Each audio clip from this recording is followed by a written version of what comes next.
Hi friends, இந்த வீடியோவில் என்ன பார்க்க போகிறோம்னாக்கா தினம் 2 திருக்குறள் அந்த டாப்பிக்கில் பார்த்தோம்னாக்கா இன்றைக்கி வந்து ஊக்கமுடைமை அதிகாரத்தில் ஃபஸ்ட்டு 2 குறள் சொல்ல போகிறேன். ஊக்கமுடைமை அதிகாரத்தில் முதல் குறள் பார்ப்போம். உடையர் எனப்படுவது ஊக்கம் அஃதில்லார் உடையது உடையரோ மற்று. உடையர் அப்படின்னாக்கா பொருள் என்னன்னு பார்த்தோம்னா உடையவர், மற்று அப்படின்னா பொருள் என்னன்னு பார்த்தோம்னா பிற, அப்படி இல்லைன்னா வேறு. அடுத்து இந்த குறளுக்கான பொருள் பார்த்தோம்னா ஒருத்தவங்களை வந்து உடையவர் அப்படின்ட்டு எப்போ சொல்லுவாங்க, உடையர் எனப்படுவது அப்படின்னா எதுன்னு பார்த்தோம்னா ஊக்கம். ஊக்கம்னா ஊக்கமுடைமை. ஒருத்தவங்களுக்கு வந்து ஊக்கமுடைமை இருந்தால் தான் வந்து அவங்கள வந்து உடையவர் அப்படின்ட்டு சொல்லுவாங்க. அஃதில்லார் அப்படி இல்லாதவங்க உடையது உடையரோ மற்று வேறு எந்த பொருட்களை பெற்றிருந்தாலும் அவங்கள வந்து உடையவர் அப்படின்ட்டு சொல்ல மாட்டாங்க.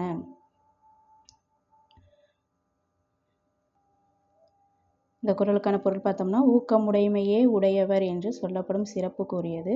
ஊக்கம் இல்லாதவர் வேறு எதை பெற்றிருந்தாலும் உடையவர் அல்லர்.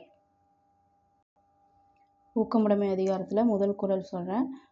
உடையர் எனப்படுவது ஊக்கம் அஃதில்லார் உடையது உடையரோ மற்று. இந்த குறளுக்கான பொருள் பார்த்தோம்னாக்கா ஊக்கமுடைமையே உடையவர் என்று சொல்லப்படும் சிறப்புக்குரியது. ஊக்கம் இல்லாதவர் வேறு எதை பெற்றிருந்தாலும் உடையவர் அல்லர். அடுத்து வந்து ஊக்கமுடைமை அதிகாரத்திலே வந்து 2வது குறள். உள்ளம் உடைமை உடைமை பொருளுடைமை நில்லாது நீங்கிவிடும். இந்த குறளுக்கான சொற்பொருள் பார்த்தோம்னா இங்கே வந்து உள்ளம் அப்படின்னா ஊக்கம் அப்படின்ட்டு பொருள், நில்லாது அப்படின்னா நிலைத்திருக்காமல். இந்த குறளுக்கான பொருள் பார்த்தோம்னாக்கா உள்ளம் உடைமை உடைமை அதாவது ஒருத்தவங்களுக்கு வந்து நிலையான உடைமை, அதாவது செல்வம் எதுன்னு பார்த்தோம்னா ஊக்கம்தான். மற்ற பொருளுடைமையெல்லாம் வந்து நிலைத்திருக்காமல் நீங்கிவிடும்.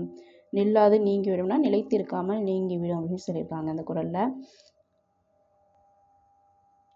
ஊக்கமுடைமையே ஒருவனது நிலையான செல்வமாகும், மற்றைய செல்வங்கள் எல்லாம் நிலைத்திருக்காமல் நீங்கிவிடும்.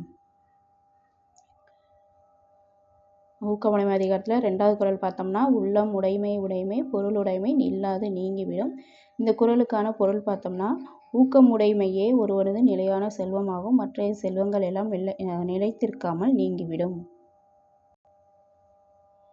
ஊக்கமுடைமை அதிகாரத்தில் முதல் குறள் பார்த்தோம்னா உடையர் எனப்படுவது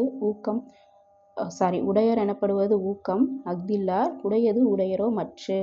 இந்த குறளுக்கான பொருள் பார்த்தோம்னா ஊக்கமுடைமையே உடையவர் என்று சொல்லப்படும் சிறப்புக்குரியது. ஊக்கம் இல்லாதவர் வேறு எதை பெற்றிருந்தாலும் உடையவர் அல்லர். அடுத்து ஊக்கமுடைமை அதிகாரத்தில் 2வது குறள் பார்த்தோம்னா ஊக்கம் உடைமை உடைமை பொருளுடைமை நில்லாது நீங்கிவிடும். இந்த குறளுக்கான பொருள் பார்த்தோம்னா ஒருத்தவங்களுக்கு வந்து நிலையான செல்வம் எதுன்னு பார்த்தோம்னா ஊக்கமுடைமை தான். ஊக்கமுடைமையே ஒருவனது நிலையான செல்வமாகும், மற்ற செல்வங்கள் எல்லாம் நிலைத்திருக்காமல் நீங்கிவிடும். இன்றைக்கி வந்து கூட்டுத்தொடருக்கான ஃபார்முலா பார்ப்போம்.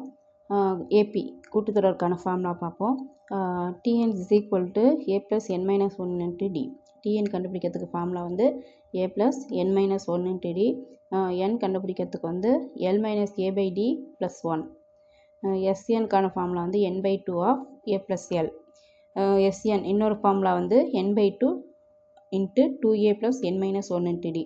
எஸ்என் வந்து நமக்கு வந்து லாஸ்ட்டு டேர்மும் ஃபஸ்ட்டு டேர்மும் கொடுத்துருந்தாங்க அப்படின்னா எஸ்என் கண்டுபிடிக்கிறதுக்கு வந்து N by 2 A plus L formula, third formula N by 2 into A plus L formula.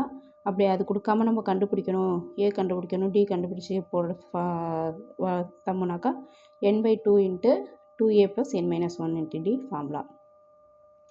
இதில் வந்து டி கண்டுபிடிக்கிறதுக்கு வந்து T2 மைனஸ் T1. கூட்டுத்தொடருக்கான ஃபார்முலா பார்ப்போம். TN is equal to TN கண்டுபிடிக்கிறதுக்கு ஃபார்முலா வந்து எத்தனாவது உறுப்பு கண்டுபிடிக்கிறதுக்கு ஃபார்முலா வந்து A plus N minus 1 into D. அடுத்து என் கண்டுபிடிக்கிறதுக்கு வந்து L minus A by D plus 1. SN கண்டுபிடிக்கிறதுக்கு 2 ஃபார்முலா.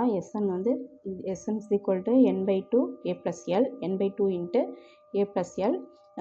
இன்னொரு எஸ்என் ஃபார்முலா வந்து N by 2 into 2a plus N minus 1 into D. என்னோடய வீடியோ உங்களுக்கு யூஸ்ஃபுல்லாக இருந்துச்சுன்னா கண்டிப்பாக மற்றவங்களுக்கு ஷேர் பண்ணுங்கள், லைக் பண்ணுங்கள், கமெண்ட் பண்ணுங்கள். தேங்க்யூ.